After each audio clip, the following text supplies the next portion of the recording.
satu usaha aku juga yang pas pandemi kan ketar-ketir ya, karena kan tutup, terus juga ya karena kan makanan tuh kena banget lah dampak dari pandeminya gitu.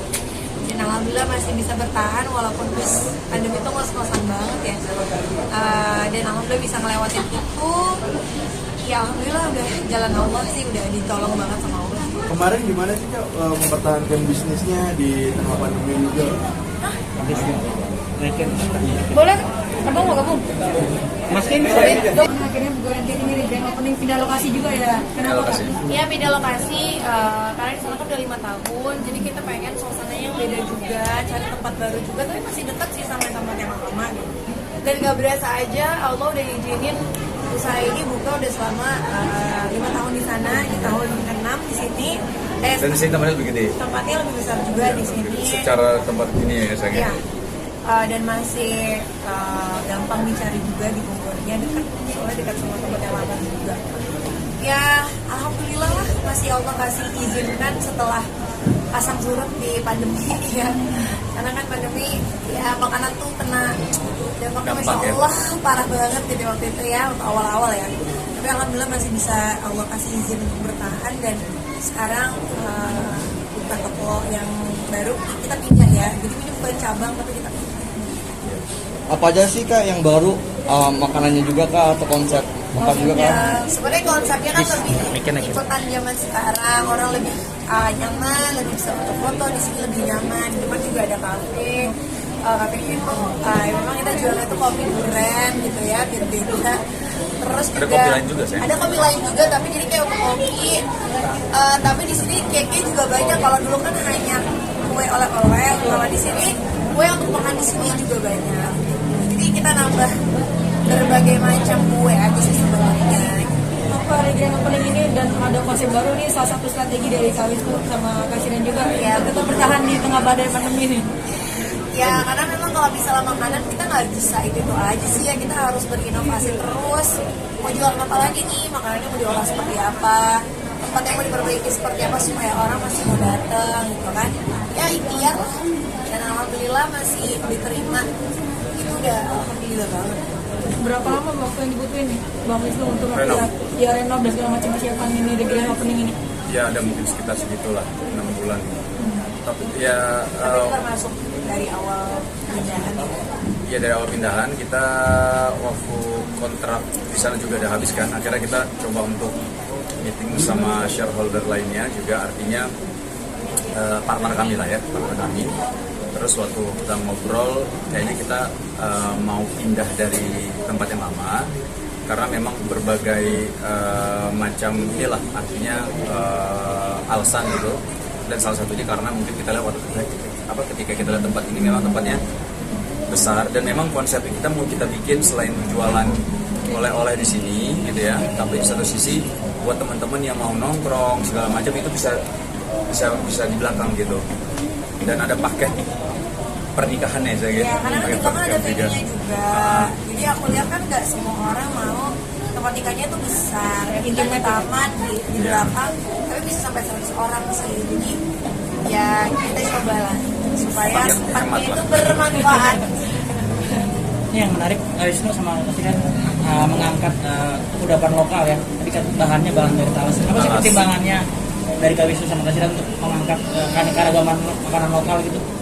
Ya karena apa ya, kan kita ada di kota ini gitu ya. Kota ini terkenal dengan Bogor tuh terkenal dengan talas. Jadi kita harus angkat dong talas itu supaya anak-anak yang sampai sekarang itu tahu gitu loh.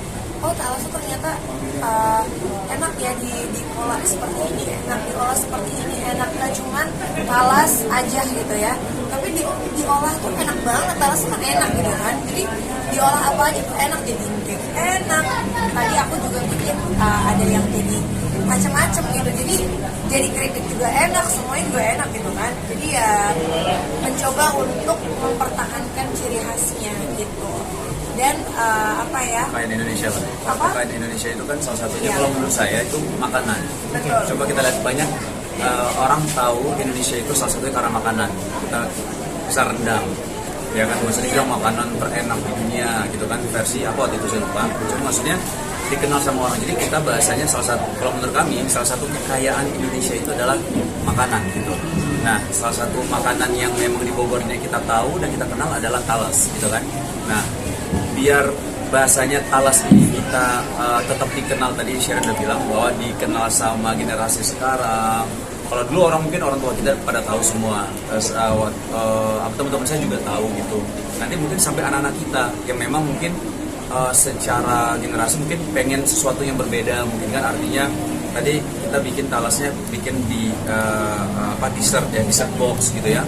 Jadi anak-anak juga tetap bisa menikmati dan diedukasi sama orang tuanya bahwa ini talas ini salah satu makanan khasnya Bogor gitu. Tapi ini diolah Pak jadi rent dessert gitu. Jadi kita harus angkat terus kan. Jangan sampai nanti bahasanya tuh yang anak-anak sekarang, anak-anak kita itu nggak tahu gitu loh, oh talas itu apa gitu, karena mungkin ada makanan-makanan dari luar mungkin gitu ya. Jadi tetap kita harus edukasi, sosialisasikan ke teman-teman semua dan anak-anak kita. Mas, salah satu cara untuk bisa bertahan dari pandemi adalah berinovasi kan. Tadi selain menghadirkan talas, apa lagi sih inovasi yang dihadirkan di Bogor Cake ini dari sisi menu dan segala macam? Ya kalau menu kan, menu makanan juga cepet banget berputarnya ya di Indonesia, menu-menu viral kita coba coba adakan, tapi itu nggak bertahan lama sebenarnya. Tetap yang bertahan lama itu yang lama, konsep kita yang lama gitu, dengan makanan yang awal. Kalau yang menu-menu viral kita adain tapi cuma kayak berapa bulan kita ganti. Kita mencoba untuk ngejar market yang viral juga kan. Jadi ya memang makanan tuh harus berinovasi sih sebenarnya. Ya, Karena kan muternya cepet banget kan. Kita nge-tren makanan misalnya nge-trennya roti Korea gitu. Iya gitu. Nge-trennya nanti sekarang lagi roti-roti Prancis gitu kan. Tapi produk kita tetap ada. Tapi produk kita tetap kita hilangin. Cuma kan itu kita puter gitu kan, tetap ada. Atau varian-variannya, misalnya nih waktu itu kan green tea happening di mana-mana. Udah kita bikin lagi. Nanti beberapa bulan lagi kita bikin varian tiramisu. Berapa bulan lagi supaya orang itu nggak bosen gitu kan. Supaya orang nggak kayak udah pernah beli nggak beli lagi. Jadi kecuali yang fansnya banget sih, masya Allah mereka beli terus. Tapi kan ada orang-orang yang nggak terlalu suka dessert yang mungkin tidak bisa makan berulang-ulang, jadi kita bikin inovasi supaya mereka mau nyobain lagi. Sama kalau kolaborasi mungkin ya, salah satunya ya, di antara mungkin menghadapi masa pandemi, sama kayak di Malang juga, saya juga berkolaborasi dengan banyak pihak gitu, dan di sini juga artinya kita juga tetap mensupport produk-produk lokal Bogor ya, bahasanya kalau mau produk-produk lokal Bogor bisa beli di Bogor Cake juga. Terus selain itu juga kita membuka juga kerjasama dengan siapapun, artinya kayak misalnya kita ada rencana kerjasama dengan salah satu restoran di Bogor gitu, artinya kita buka juga di situ, artinya kita bisa mudah-mudahan artinya ada sinergi yang saling benefit satu sama lain. Nah ini terbuka untuk siapapun, artinya kolaborasi ini penting gitu. Nah itu kalau menurut saya beberapa cara untuk kita mengatasi pandemi ini lah. Mudah-mudahan bisa bisa membantu satu sama lain. Insyaallah. Mas, kalau untuk menjaga mutu dan quality control terjun langsung atau seperti apa? Karena tadi Mas Iran sempat ada kekhawatiran kalau kue artis yang kurang begitu enak dikomplainnya siapa nih gitu kan? Bukan, itu kan mungkin stigma ya. Maksud dari pandangan dari orang tuh kayak misalnya ada seperti ini gitu. Stigma itu kan harus menjadi introspeksi dirinya kita kan. Maksudnya kayak aku nggak mau orang ngaklaim cuman sembarang aja jualan tapi nggak enak. Justru itu jadi beban menurut aku yang bagus, dan aku sampaikan gitu loh ke mereka. Kita nggak boleh tutup kuping, kita harus buka kuping, tapi kita juga bukan baper, tapi kita harus introspeksi diri nih, apa nih kurangnya. Oke, kita perbaiki rasanya misalnya gitu. Jadi dan kebetulan memang aku juga suka baking, jadi memang aku agak kritis banget sama tim di sini dalam mau launching satu menu pun, kayak aku nggak mau menu ini keluar karena menurut aku belum enak.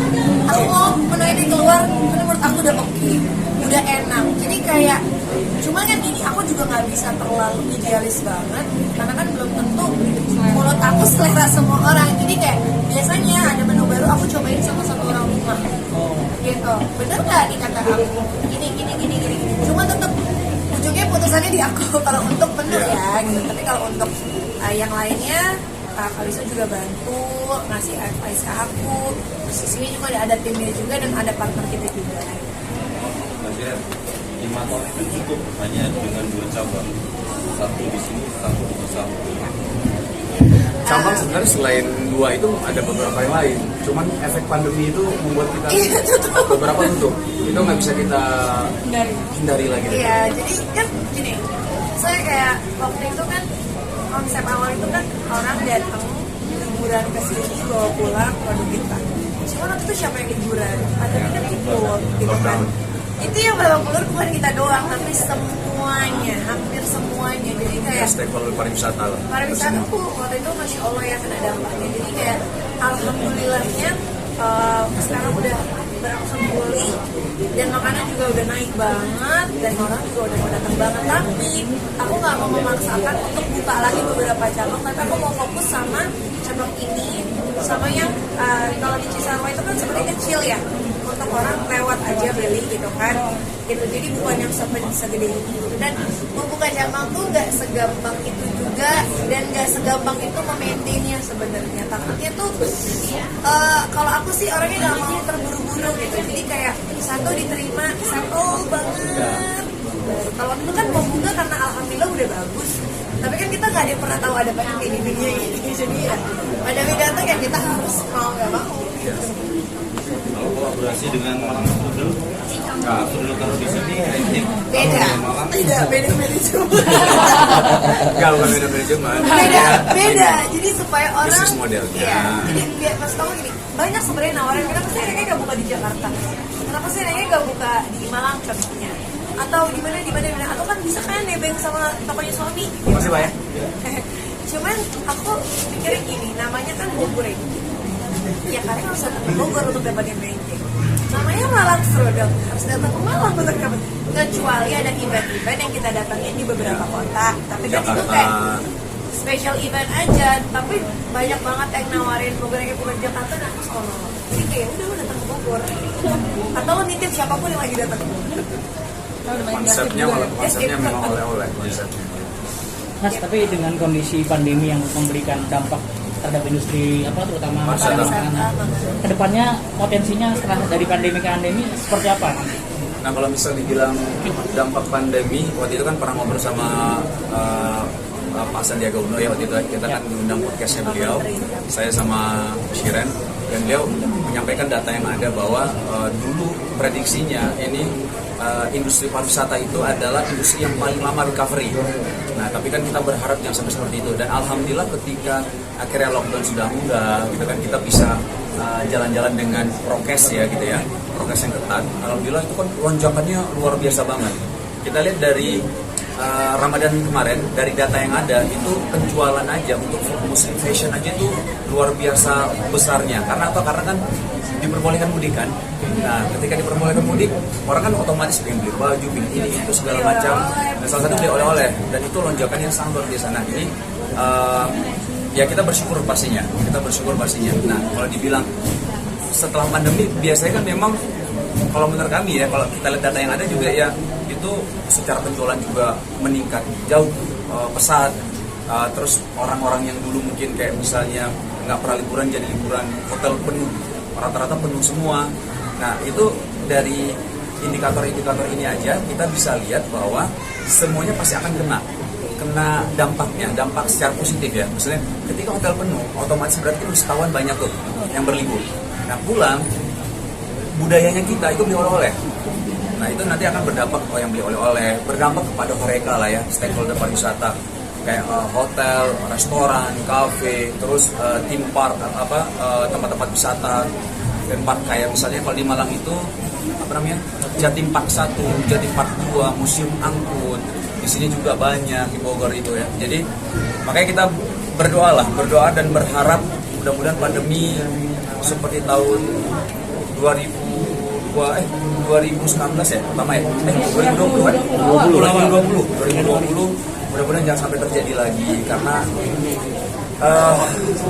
dampak kepada semua pelaku, bukan hanya pariwisata, tapi pelaku industri apapun itu kena dampaknya. Maksudnya karyawan Karena juga kena dampak, gitu. Banyak lah, banyak. Jadi ya kita berdoa dan kita terus prokes juga teman-teman semua, artinya untuk menjaga semuanya insya Allah. Tapi optimis Mas ya? Optimis setelah Optimis harus. akhir tahun ada di Jakarta atau Jakarta Surabaya hotcake saya di ya. Ada buka cabang Jakarta Surabaya lagi ya. Kalau Jakarta nggak buka. Cuma kalau ada event-event. sejak pandemi itu memang kita salah satu alhamdulillah lokasi jalan bertahan itu karena kita jualan online. Ya, jualan online. Jadi satu Indonesia tuh bisa beli waktu itu kan, tapi memang menu tertentu aja yang memang bisa bertahan di pengiriman gitu, dan itu ngebantu banget, masya Allah, alhamdulillah. Karena tadi itu benar-benar kayak, ya maksudnya mungkin yang nonton itu yang pelaku usaha juga yang, oh ternyata artis kena juga ya, iya semuanya kena, tenang aja gitu. Kita akan bangkit bareng-bareng insya Allah. Itu benar-benar kayak sampai kayaknya kan itu nggak lama pandemi awal, habis itu Ramadan kan, itu kan kita harus ngeluarin THR segala macam kan, itu benar-benar kayak itu muter otaknya sampai ya udah pakai uang pribadi aja gitu, maksudnya banyak yang hal dipikirkan lah gitu. Jadi alhamdulillah sekarang sih udah masya Allah banget. Jadi alhamdulillah hikmah pandeminya kita tahu jualan online seperti apa besarnya.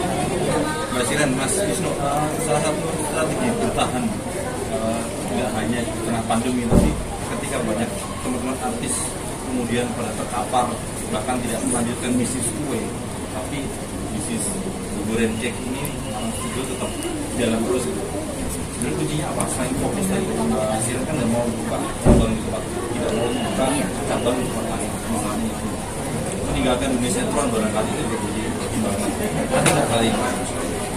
Kalau menurut kami ya, bisa jadi salah juga ini dari sudut pandang kami lihatnya memang ketika kita bisnis oleh-oleh bukan hanya bisnis menjual oleh-oleh saja, tapi ada hal-hal lain yang kita perhatikan. Ketika dalam satu bisnis itu kan ada beberapa divisi kan, jadi ada marketing, finance, terus operasional.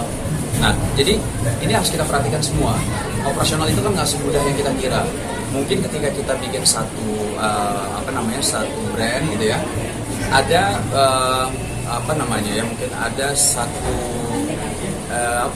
satu hal yang membantu kami. Artinya kita karena kita dulu main sinetron di dunia entertainment, jadi ketika bikin satu brand mungkin dulu kalau secara kita membumingkan di opening itu alhamdulillah lumayan Allah bantu gitu loh. Maksudnya alhamdulillah Allah bantu untuk kita bikin satu brand gitu loh. Nah, tapi ketika makin banyak orang bikin, memang orang mungkin melihatnya jadi hal yang biasa gitu. Oh semuanya bikin, bahkan sampai ada yang orang beranggapan bahwa oh di belakangnya sama semua nih, padahal nggak sama semua gitu. Ada beberapa yang punya brand ya brand mereka sendiri gitu. Cuman masalahnya memang soal operasional kita harus pikirkan, soal produksi juga kita harus pikirkan. Dari produksi aja, ya produksi Shiren R&D ini kan hal yang sangat penting. Kayak Shiren bilang inovasi produk itu kan berarti dari R&D ini harus benar-benar kuat gitu loh. Terus operationnya bukan hal yang gampang juga gitu. Jika mungkin secara marketing kita bisa mendatangkan orang-orang untuk datang ke toko kita, tapi secara operation kita nggak siap, wah itu bisa kacau balau gitu. Jadi banyak hal sebenarnya yang harus diperhatikan ketika bikin satu usaha kan gitu kan. Nah, alhamdulillahnya kami, bukan hanya kami, saya sama Shiren, tapi ada partner kami juga. Artinya kita bisa membagi tugas lah. Artinya kami di ranah apa, saya di ranah apa, Shiren di ranah apa, partner kami di ranah apa, sehingga kita bisa bisa sinergi satu sama lain, sehingga alhamdulillah atas izin Allah, tentunya atas pertolongan Allah, sampai sekarang ini bisa jalan terus usahanya gitu. Tapi kalau untuk bisnis F&B setahu kami ya F&B ataupun oleh-oleh, salah satu yang harus kita perhatikan adalah produk. Simpelnya, kalau produk enak, itu insya Allah jadi marketing yang hebat sebenarnya. Artinya kalau kita mau melakukan marketing sehebat apapun, tapi produknya biasa aja, susah orang balik lagi. Tapi kalau misal produknya enak, marketingnya nggak begitu kencang, insya Allah orang akan balik lagi walaupun butuh waktu gitu loh. Nah jadi mungkin kalau untuk orang ketika bikin produk, oleh-oleh kah, kue kah, atau makanan kah, yang harus diperhatikan salah satunya adalah produknya. Karena produk yang enak itu adalah marketing yang hebat kalau menurut saya gitu. Jadi insya Allah orang akan balik lagi dengan sendirinya karena produknya memang dikangeni. Terima kasih. Oke.